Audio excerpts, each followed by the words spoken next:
Yucatán. La gente dice Yucatán y piensa en Chichén Itzá, en Mérida colonial, en las playas de Progreso. Lo que nadie dice es lo que hay detrás de todo eso. Una península plana cubierta de selva baja y monte espinoso, sin ríos en la superficie porque el agua se va por las grietas de la roca caliza hasta los cenotes. Y en esa selva, desperdigados como huesos olvidados, los restos de pueblos que existieron con toda su vida y luego se apagaron. Haciendas enequeneras donde ya no hay nadie. Rancherías mayas que la selva fue tapando poco a poco. Asentamientos que el siglo XX dejó atrás sin mirar. 13 lugares de esos. 13 historias que no salen en el mapa. Venga, suscríbete, que te lo cuento todito. Número 13. Hacienda Tavi. El municipio de Ticultavi es uno de esos nombres que en Yucatán tiene peso histórico y presencia física al mismo tiempo. La hacienda está ahí, todavía en pie en buena medida, a unos kilómetros al sur de Ticul, en la zona del Puc, esa franja de colinas bajas que es lo más parecido a relieve que tiene la península. Y sin embargo, Tavi es un pueblo fantasma en el sentido más exacto de la palabra, porque lo que existe hoy no tiene nada que ver con lo que fue en su momento de esplendor. La hacienda Tavi fue, en la segunda mitad del siglo XIX, una de las propiedades azucareras más importantes del sur de Yucatán. No era enequenera, que es lo que la mayoría asocia con las haciendas yucatecas, sino azucarera, con sus propios trapiches, sus cañaverales y la maquinaria de procesamiento que convirtió a Tavi en una operación de escala considerable para su época y su región.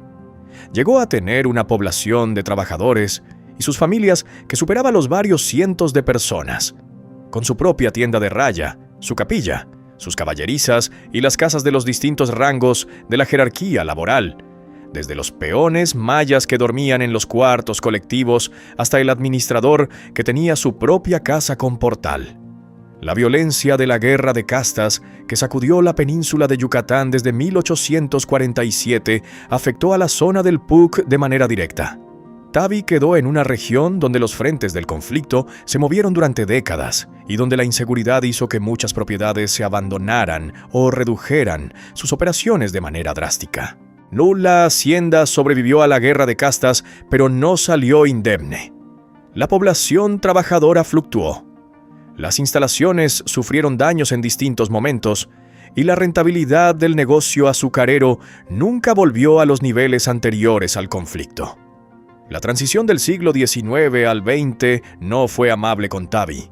El enequén se había convertido en el cultivo dominante de Yucatán, y las haciendas azucareras del sur tenían cada vez más dificultades para competir. La Revolución Mexicana y el reparto agrario que le siguió fraccionaron las tierras de la hacienda. Los edificios quedaron en una situación de propiedad compleja y el deterioro avanzó durante décadas. Hoy la hacienda Tavi es un sitio de ruinas monumentales. La casa principal con sus arcos y sus fachadas todavía imponentes. La capilla con la espadaña en pie, de los restos de la maquinaria del trapiche, los arcos de la portada que marcan la entrada como si todavía hubiera algo que anunciar. Es propiedad privada. Ha habido proyectos de restauración que empezaron y no terminaron, y el estado de las estructuras es de deterioro activo. La selva está dentro de los cuartos, los murciélagos viven donde antes vivía la gente, y el silencio es total. Número 12. Hacienda Yaxcopoil. Entre Humán y Muna Yaxcopoil es uno de los nombres más citados cuando se habla de las haciendas enequeneras de Yucatán, y esa relativa fama lo hace distinto de los otros lugares de esta lista porque tiene visitantes, tiene un museo dentro de sus instalaciones y aparece en guías de turismo. Pero Yaxcopoil es un pueblo fantasma de todas formas, porque lo que fue como comunidad viva, con sus cientos de trabajadores mayas y sus dinámicas sociales propias, está tan muerto como cualquier otro lugar de esta lista. La hacienda enequenera en Yucatán no era solo una propiedad agrícola, era un sistema social completo, cerrado sobre sí mismo, donde los trabajadores mayas vivían dentro de la propiedad, debían sus salarios a la tienda de raya del patrón, y tenían una dependencia que la ley permitía y la economía del enequén requería. La ley de deudas de Yucatán, vigente hasta la Revolución, ataba a los trabajadores a la hacienda mientras tuvieran deudas pendientes, que era prácticamente siempre. porque la tienda de raya vendía fiado y los salarios nunca alcanzaban para saldar del todo. Yaxcopoil operó como hacienda enequenera desde mediados del siglo XIX hasta bien entrado el siglo XX. En su momento de mayor producción, procesaba el enequén con maquinaria de desfibrado que funcionaba con vapor. Producía fibra que se exportaba principalmente hacia Estados Unidos, donde se usaba para atar las pacas de trigo de las praderas del Medio Oeste, y sostenía a una comunidad de trabajadores que dependía de ella en todos los sentidos de la palabra. El colapso del precio internacional del enequén, que fue gradual durante los años 40 y 50 y catastrófico en los 60 y 70 cuando la fibra sintética del polipropileno reemplazó a la natural en los mercados mundiales, arrasó con la economía de las haciendas. Yaxcopoil sobrevivió en parte porque la familia propietaria lo convirtió en museo y en atracción turística, preservando las instalaciones como testimonio de lo que fue. Pero la comunidad de trabajadores que lo habitaba no está. Las casas de los peones están vacías. Los cuartos donde vivían las familias mayas, generación tras generación, atadas por las deudas de la tienda de raya que nunca dejaban de crecer, son ahora espacios de exhibición o simplemente cuartos cerrados que nadie usa. La vida que hubo ahí ya no está, y ningún museo puede devolverla. Ninguna placa conmemorativa le devuelve el nombre a los peones mayas que vivieron y murieron en esa hacienda sin que nadie los registrara en ningún libro de historia. Número 11. Hacienda Chunchukmil, municipio de Calquiní. Chunchukmil es un caso que los arqueólogos encuentran fascinante por razones que tienen poco que ver con la hacienda y mucho que ver con lo que hay debajo de ella. En el subsuelo de la zona de Chunchukmil, en el municipio de Calquiní, en el límite con Campeche, hay una ciudad maya prehispánica de dimensiones considerables que los investigadores llevan décadas estudiando. La ciudad antigua de Chunchukmil fue un centro regional importante en el período clásico, con una extensión estimada de más de 20 kilómetros cuadrados y una población que algunos estimados sitúan entre 30.000 y 40.000 personas en su momento de máximo desarrollo, hace aproximadamente 1.400 años. Encima de esa ciudad antigua, o más exactamente entretejida con sus estructuras, porque la ocupación prehispánica y la colonial se superponen en Yucatán de manera casi inevitable, hubo una hacienda enequenera que operó durante el siglo XIX y las primeras décadas del XX. La hacienda aprovechó la mano de obra maya local, de que en esa zona costera y pantanosa tenía pocas alternativas económicas, y produjo fibra de enequén que salía hacia Mérida por los caminos de la región. El abandono de la hacienda siguió el patrón general del enequén: caída de precios, mecanización parcial que redujo la demanda de mano de obra, reparto agrario que fraccionó las tierras. Lo particular de Chunchukmil es que el abandono de la hacienda moderna dejó al descubierto, literalmente, las estructuras prehispánicas que habían estado parcialmente cubiertas o incorporadas a las construcciones de la época colonial. Los montículos que los trabajadores de la hacienda usaban como límites o como base para construcciones resultaron ser plataformas mayas. Las piedras que se reutilizaron en los muros de la hacienda venían de edificios que tenían 1000 años de antigüedad. En hoy, Chunchukmil es principalmente un sitio arqueológico activo, con equipos de investigación de universidades mexicanas y estadounidenses que trabajan en temporadas. La hacienda como tal está en ruinas. El pueblo moderno es muy pequeño, y la ciudad antigua sigue saliendo del suelo cada temporada de excavaciones, recordando que este lugar fue habitado y abandonado mucho antes de que llegara cualquier hacienda. Número 10. Santa Rosa Ixtampac, municipio de Opelchen. Este es un lugar donde las capas de tiempo se acumulan de una manera que resulta difícil de procesar. Santa Rosa Ixtampac es el nombre de un sitio arqueológico maya en el municipio de Opelchen, en el estado de Campeche, pero en la zona de influencia cultural del Puc yucateco, de donde hay un palacio de 3 pisos que los arqueólogos consideran uno de los edificios más extraordinarios de la arquitectura maya del período clásico tardío. El palacio tiene más de 20 cuartos distribuidos en sus 3 niveles, con escaleras interiores que conectan los pisos de una manera que no tiene paralelo en otros sitios de la región. Sobre ese sitio arqueológico y a su alrededor hubo, durante el siglo XIX y parte del XX, un rancho y luego un pequeño caserío, que tomó el nombre del lugar maya y lo combinó con el nombre de la hacienda que lo administraba. Los trabajadores que vivían en Santa Rosa Ixtampac convivían con las ruinas prehispánicas de una manera completamente cotidiana. Usaban las piedras de los edificios mayas para construir sus propias casas. Usaban las plataformas como cimientos. Usaban los espacios entre las estructuras antiguas como corrales y almacenes. Esa convivencia entre lo prehispánico y lo contemporáneo es común en toda la península de Yucatán, donde la densidad de sitios arqueológicos mayas es tan alta que es casi imposible moverse por la región sin pasar por encima de restos de la civilización que ocupó este territorio durante siglos. Lo que hace a Santa Rosa Ixtampac particular es la escala del edificio principal, que es demasiado grande y demasiado bien preservado para ignorarlo. El caserío que existió alrededor del sitio fue despoblándose durante la segunda mitad del siglo XX. A medida que los estudios arqueológicos fueron formalizando el estatus del lugar y la presencia de investigadores, fue cambiando la dinámica del asentamiento. Hoy Santa Rosa Ixtampac es un sitio arqueológico con acceso restringido por camino de terracería, administrado por el Instituto Nacional de Antropología e Historia. No vive nadie ahí de manera permanente. Los investigadores llegan en temporadas. Y el palacio de 3 pisos sigue en pie en la selva, con sus 3 niveles y sus escaleras interiores, esperando que alguien más encuentre el camino. Número 9. Hacienda Excanchacán, municipio de Maxcanú. Maxcanú es un municipio del poniente de Yucatán, en la zona que los geógrafos llaman la llanura enequenera.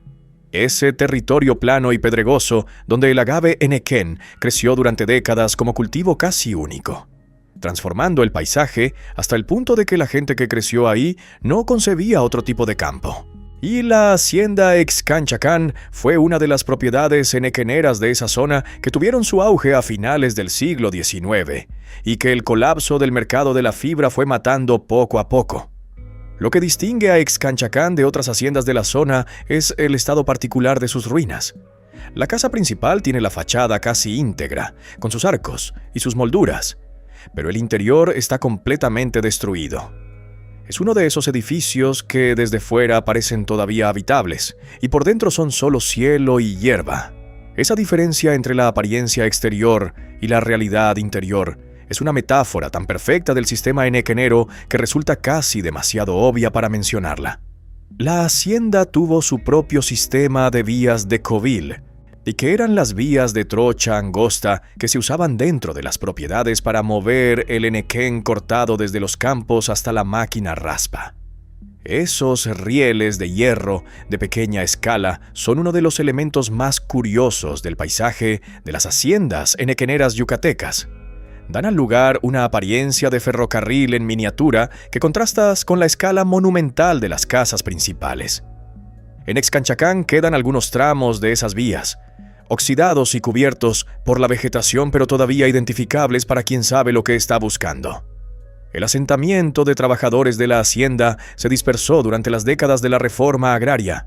Los ejidatarios que recibieron las tierras las trabajaron durante un tiempo, pero los ejidos enequeneros de Yucatán tuvieron su propio colapso en los años 80 y 90, cuando el gobierno federal retiró los subsidios que sostenían la producción de fibra que ya nadie quería comprar al precio que hacía falta para que el negocio fuera viable. Excanchacán quedó en ese limbo. Tierras ejidales que nadie trabaja con intensidad. Edificios que nadie mantiene. Un nombre que aparece en algunos registros del municipio de Maxcanú, pero en ningún mapa que un turista pudiera encontrar sin esfuerzo. Número 8. Rancho Quijuich, municipio de Tecax, en el sur de Yucatán, donde la Sierra Puc cede paso a la selva más densa y los caminos se ponen más difíciles. Hubo una serie de ranchos y pequeños caseríos que vivieron de la producción de madera, de la caza y de una agricultura de subsistencia que el monte permitía en sus claros.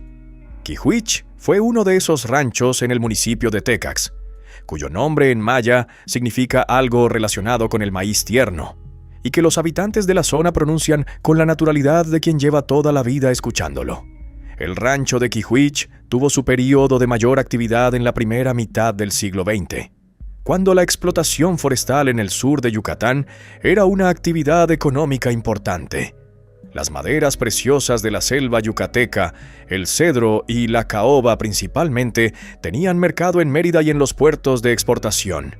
Y las cuadrillas de leñadores que se internaban en el monte durante semanas necesitaban puntos de apoyo y abastecimiento. Quijuich fue uno de esos puntos. Un rancho con suficiente agua, suficiente terreno para maíz y frijol, y suficiente distancia de la ciudad como para que vivir ahí tuviera sentido solo si uno no tenía otra opción. La protección forestal que fue llegando de manera gradual durante la segunda mitad del siglo XX redujo la tala de las maderas preciosas, y con esa reducción desapareció buena parte de la actividad económica que sostenía a los ranchos del sur de Yucatán. Los hijos de las familias que vivían en Quijuich se fueron a Tecax, a Mérida o hacia el norte, donde el turismo en la costa empezaba a ofrecer otro tipo de trabajo. El rancho fue perdiendo gente de a poco, sin drama visible, con la misma discreción con que pierden gente todos estos lugares. Hoy Quijuich es prácticamente invisible. La selva recuperó sus espacios con una eficiencia que no le lleva más de 2 décadas borrar lo que el ser humano construyó en 50 años. Quedan algunos horcones de madera dura que resistieron la humedad mejor que el adobe, y el pozo que alguien abrió con mucho trabajo y que sigue dando agua aunque nadie la use. Número 7. Hacienda Zacapuc, municipio de Calquiní, Zacapuc. El nombre tiene esa sonoridad maya que mezcla consonantes duras con vocales abiertas y que en la boca de alguien que no habla la lengua suena a algo entre misterioso y difícil. La hacienda Zacapuc está en los límites entre Yucatán y Campeche. En esa zona fronteriza donde los dos estados comparten paisaje y donde las haciendas enequeneras llegaron un poco más tarde y decayeron un poco más rápido que en el centro de la llanura enequenera. La historia de Zacapuc no es muy diferente de la de otras haciendas de la región, pero tiene un detalle que la hace particular. La capilla que los propietarios construyeron a finales del siglo XIX es de dimensiones desproporcionadas para el tamaño de la hacienda, como si alguien hubiera querido construir una catedral en un rancho grande. Las dimensiones de la nave, la altura de los arcos y la elaboración de la fachada no corresponden a lo que sería razonable esperar de una hacienda de ese tamaño y esa ubicación. Los historiadores regionales tienen distintas explicaciones para esa desproporción. Algunos dicen que el propietario de la época tenía ambiciones religiosas genuinas. Otros que era una demostración de poder económico en un momento en que el Jenequén hacía ricos a algunos yucatecos a una velocidad sin precedente. La capilla sigue en pie, que es lo sorprendente. Las paredes laterales tienen grietas y la bóveda tiene secciones comprometidas, pero la estructura principal resistió décadas de abandono con una solidez que el resto de las instalaciones de la hacienda no pudo igualar. La casa principal está en ruinas más avanzadas. Los cuartos de los trabajadores son montones de adobe mezclados con la vegetación. El batey central, donde los peones mayas esperaban el inicio de la jornada, es ahora una explanada donde el monte crece sin que nadie lo dirija. Y la capilla grande, desproporcionada, caprichosa en su escala, sigue ahí en medio de todo, como si no supiera que la hacienda ya no existe, esperando una misa que nadie va a celebrar y unos feligreses que no van a volver. Suscríbete para demostrar que estos videos sí ayudan y sí tienen sentido. Número 6. Hacienda Xixcopec, municipio de Mérida. Que una hacienda abandonada pueda existir dentro del municipio de Mérida, la capital del estado, es uno de esos datos que al principio parece imposible y luego, cuando uno lo piensa, parece completamente lógico. Mérida tiene un municipio grande, con extensas zonas rurales al sur y al oriente que no tienen nada de urbano. Y en esas zonas rurales hay haciendas que el crecimiento de la ciudad no absorbió, sino que simplemente dejó ahí, en un estado de abandono que la proximidad a la capital no resolvió. La hacienda Xixcopec tuvo su auge durante el periodo enequenero clásico, cuando el precio de la fibra hacía rentable casi cualquier operación en cualquier parte del municipio de Mérida. Tenía su maquinaria de desfibrado, sus campos de agave, su comunidad de trabajadores mayas con las deudas correspondientes en la tienda de raya. La diferencia con las haciendas más alejadas era que la cercanía a Mérida hacía más fácil el acceso a insumos y más difícil retener trabajadores que podían simplemente caminar hasta la ciudad si las condiciones en la hacienda se ponían insoportables. Esa relativa facilidad de escape de los trabajadores fue tanto una ventaja como una complicación. La hacienda tuvo que ofrecer condiciones ligeramente menos abusivas que sus contrapartes más aisladas para retener mano de obra, lo que reducía los márgenes del negocio. Cuando el mercado del henequén se desplomó en las décadas centrales del siglo XX, Ixcopec no tuvo más ventajas que cualquier otra hacienda para sobrevivir. El reparto agrario dividió las tierras.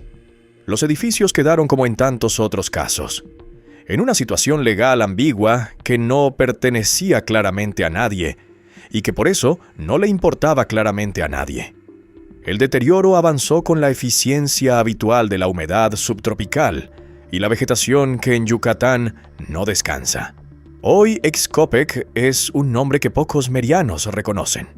Un conjunto de estructuras en el sur del municipio que la vegetación subtropical está consumiendo desde adentro hacia afuera, a unos kilómetros de la capital del estado que se llena de turistas todos los fines de semana, y cuyas guías de viaje no mencionan que a unos minutos en coche hay haciendas enteras cayéndose sin que nadie las vea.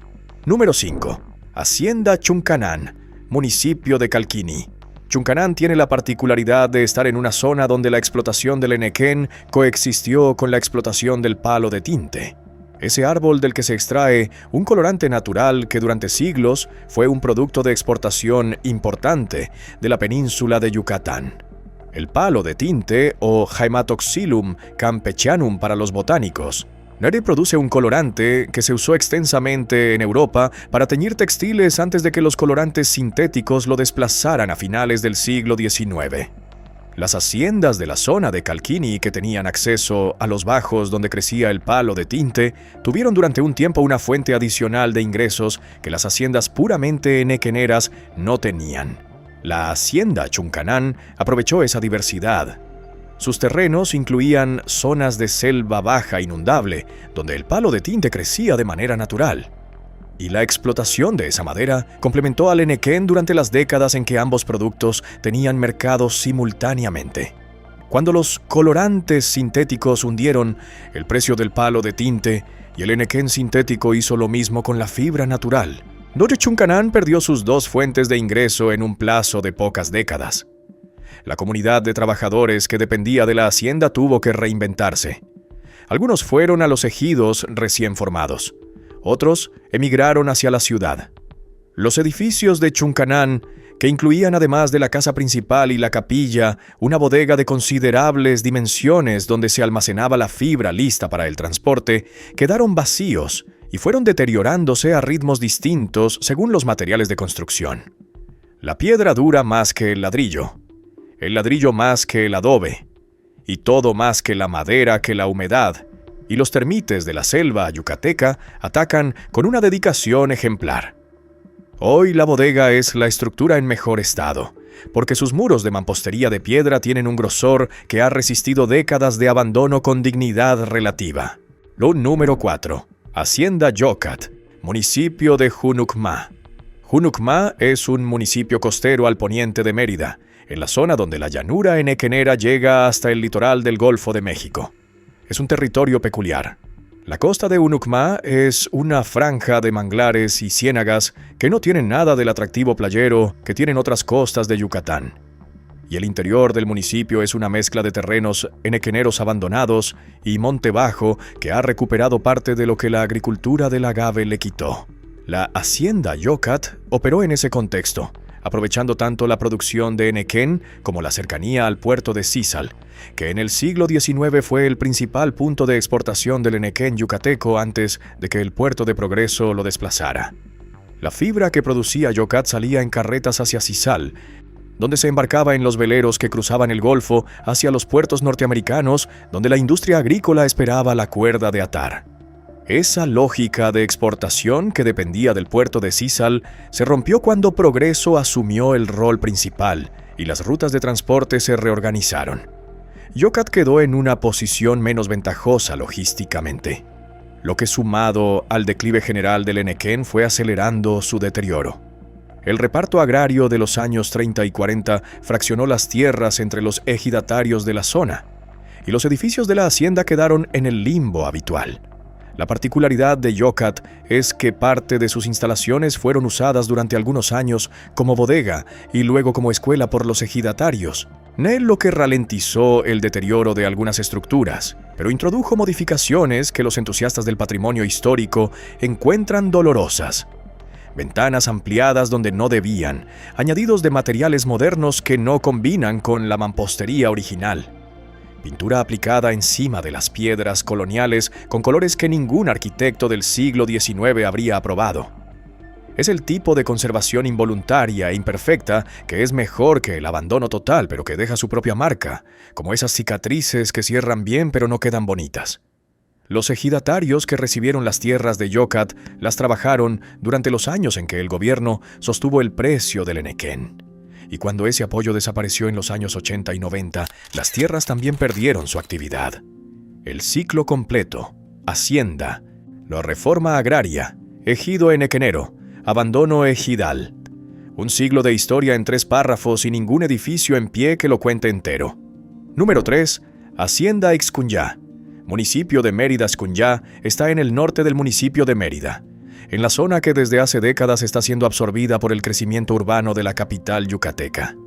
Es una zona donde los fraccionamientos residenciales de clase media y alta conviven con ranchos ganaderos y terrenos ejidales en un desorden que el mercado inmobiliario organiza a su manera, sin mayor plan de por medio. La hacienda Excunyá tuvo su momento enequenero como sus vecinas, pero su historia posterior es la de la suburbanización. Las tierras alrededor de la hacienda fueron vendiéndose por partes a desarrolladores inmobiliarios, y el casco de la hacienda quedó en medio de un desarrollo urbano que lo rodeó sin incorporarlo. Es una situación que en Yucatán se repite con cierta frecuencia en los municipios del área metropolitana de Mérida. La ciudad crece y las haciendas quedan como islas de ruinas en medio de colonias nuevas. La paradoja de Excunyá es que su proximidad a Mérida, que debería ser una ventaja para su conservación o reconversión, se convirtió en una complicación. La presión del valor del suelo genera disputas sobre quién tiene derecho a las instalaciones, cuál es el uso más lucrativo del terreno y si los edificios históricos son un activo que vale la pena conservar o un obstáculo para el desarrollo que sería más rentable demoler. Esas disputas, que involucran a herederos de la familia original, ejidatarios y en algunos momentos al propio Instituto Nacional de Antropología e Historia, han mantenido al lugar en un estado de parálisis que es su propio tipo de abandono. Los edificios se están cayendo no porque nadie los cuide, sino porque nadie se pone de acuerdo sobre quién debe cuidarlos y para qué. Mientras tanto, la humedad tropical y los árboles de hule y de ficus que crecen dentro de los patios van haciendo su trabajo sin que ningún juicio de amparo los detenga. La selva no espera a que los abogados terminen de discutir, y en Yucatán los árboles crecen más rápido que los expedientes judiciales. Número 2. Hacienda Sisbic, municipio de Maxcanú. Sisbic está en la zona poniente del estado, en un municipio cuya economía enequenera fue de las primeras en colapsar, porque sus suelos eran menos productivos que los del centro de la llanura, y los costos de transporte hacia Mérida eran proporcionalmente más altos. Las haciendas de esa franja del estado tuvieron márgenes más ajustados desde el principio, y cuando el precio del enequén cayó, no tuvieron mucho colchón que absorber el golpe. La hacienda Sisbic era una propiedad mediana para los estándares de la época. No era de las que aparecen en los libros de historia como ejemplos de la magnificencia enequenera, pero tampoco era un rancho menor. Tenía su maquinaria raspa movida por vapor, su casa principal de 2 plantas con portal, su capilla de proporciones adecuadas y sus cuartos de trabajadores distribuidos alrededor del batey central. Era la hacienda enequenera estándar de Yucatán, replicada con variaciones menores en cientos de propiedades repartidas por todo el estado. Esa estandarización es uno de los aspectos más curiosos del sistema enequenero. Las haciendas se parecen entre sí de una manera que no es accidental, sino el resultado de que los mismos arquitectos, los mismos materiales y la misma lógica productiva se replicaron en toda la llanura enequenera durante el mismo periodo. Hay un libro de gramática arquitectónica que todas las haciendas yucatecas del auge parecen haber leído, con variaciones en el capítulo de los adornos, pero con la misma estructura de fondo. Sisvik siguió ese libro al pie de la letra y también siguió el mismo destino que la mayoría de sus hermanas: colapso del Enequén, reparto de tierras, abandono de los edificios, décadas de deterioro silencioso. Hoy la casa principal tiene el techo caído en varios cuartos. La capilla mantiene sus muros, pero le falta la campana. Y el batey central es una explanada de hierba donde ocasionalmente pasta algún animal de los ranchos vecinos. Nadie vive ahí. Nadie tampoco tiene claro quién debería. Número 1. Hacienda Guayalcé, municipio de Calquiní. Y llegamos al primero. Guayalcé. El nombre solo ya merece atención. En maya, la raíz Guay tiene connotaciones que van desde lo sobrenatural hasta lo transformado, lo que no es lo que parece. Los pueblos mayas de la península de Yucatán tienen una tradición del Guay, el ser que puede cambiar de forma, el espíritu animal que habita en ciertos lugares y en ciertas personas. Que una hacienda lleve ese nombre en su topónimo no es necesariamente significativo, porque los nombres mayas de los lugares en Yucatán se heredaron sin que nadie preguntara si eran convenientes. Pero es un detalle que el ambiente del lugar hace difícil ignorar. La hacienda Guayalcé está en el municipio de Calquiní, en la zona fronteriza entre Yucatán y Campeche, en un territorio donde la selva recuperada después de décadas de abandono tiene una densidad que hace que la luz del mediodía llegue al suelo filtrada y tenue. Es el tipo de lugar donde los sonidos de la selva, los pájaros, los insectos, el viento en las copas de los árboles crean un ruido de fondo que llena el silencio de una manera que puede resultar inquietante para quien no está acostumbrado. La hacienda tuvo su periodo de mayor actividad en las últimas décadas del siglo XIX y las primeras del XX, coincidiendo con el auge máximo del Enequén yucateco. Fue una propiedad de tamaño considerable, con maquinaria de desfibrado de la que quedan algunas piezas de hierro oxidado en el patio, y con una casa principal de 2 plantas cuya escalera de piedra está todavía en pie, aunque el segundo piso lleva décadas sin techo. La capilla tiene la fachada entera y el interior vacío, con el piso de loseta original todavía en su lugar, pero cubierto por una capa de musgo y hojas que nadie limpia. Lo que hace a Guayalcé particular dentro de esta lista es la combinación entre el estado de las ruinas y el entorno de selva que las envuelve. La mayoría de las haciendas yucatecas están en zonas de monte bajo o de terrenos abiertos que permiten ver las estructuras desde cierta distancia. Y Guayalcé está rodeada de árboles que han crecido durante décadas sin que nadie los pode ni los dirija. Y esos árboles han metido sus raíces en los muros. Han hecho crecer sus troncos a través de los cuartos y han convertido la hacienda en algo que está a medio camino entre una ruina y un árbol, entre una construcción humana y una estructura vegetal. Hay una higuera, un árbol de los que los mayas llaman chucum, en su variedad de selva y que los botánicos clasifican en el género Ficus, que ha crecido directamente encima de uno de los cuartos de la casa principal. Sus raíces envuelven las piedras del muro con la precisión de quien ha tenido décadas para estudiar la tarea. Pues el cuarto ya no existe como espacio cerrado. El árbol lo ocupa de manera completa y las paredes que quedan en pie son ahora parte del sistema de raíces del árbol más que muros independientes. En Yucatán a ese proceso lo llaman sin dramatismo que el monte se comió el rancho. Y en Guayalcé, el monte se está comiendo la hacienda con un apetito que los siglos le dieron. Los trabajadores mayas que vivieron ahí, que debieron su trabajo y su salario, y en muchos sentidos su vida entera a esa hacienda, se fueron. Sus hijos y sus nietos están en Calquiní, en Campeche, en Cancún, trabajando en hoteles o en obras de construcción o en lo que el siglo XXI les ofrece. La hacienda que los tuvo atados se está cayendo sola, con la lentitud de las cosas que nadie apura. Y la selva, que estuvo ahí antes que la hacienda y que va a estar ahí mucho después, va ganando terreno con cada temporada de lluvias, con cada raíz que encuentra una grieta en la piedra y la empuja, con cada árbol que decide crecer justo donde antes había un cuarto. 13 lugares, 13 historias de lo que el tiempo, el enequén, la selva y el olvido le hacen a los pueblos de Yucatán cuando nadie los mira. Si quieres seguir conociendo los rincones de México que no salen en ningún mapa y que no aparecen en ningún folleto turístico, ya sabes lo que hay que hacer. Dale al botón de suscripción. Aquí hay muchas historias más esperando.